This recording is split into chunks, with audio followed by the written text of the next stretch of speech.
តែអូនច្រកភ្លៀងលួចស្ដាប់សំឡេងមុំច្រៀងសំនៀងផ្ញើតាមវាតា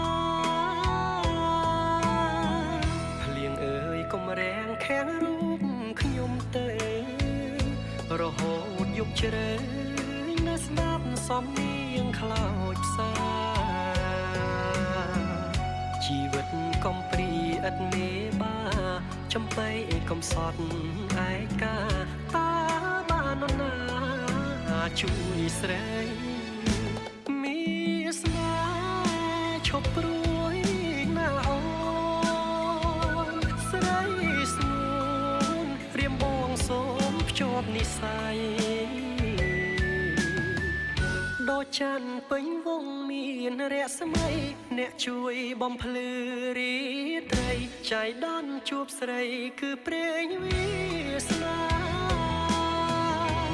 ព្រៃឈរភូមិថ្មីដីចំកាលើស្រីតូចជំទើជឿចិត្តបងចង់ណាថ្លៃបងនឹងត្រឡប់មកជាថ្មីមកនោមយកអូនណាស្រីស្មោះស្ម័គ្រមេត្រីបានសុខសាន្តអើ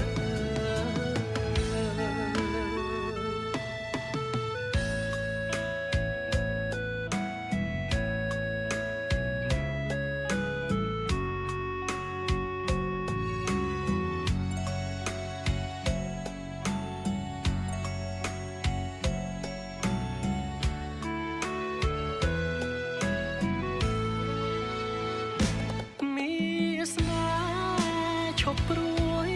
ណាអូនស្រីស្ងួនរៀមបងសូមភ្ជាប់និស្ស័យដូចច័ន្ទពេញវងមានរស្មីអ្នកជួយបំភ្លឺរាត្រីចៃដន្យជួបស្រីគឺព្រេងវា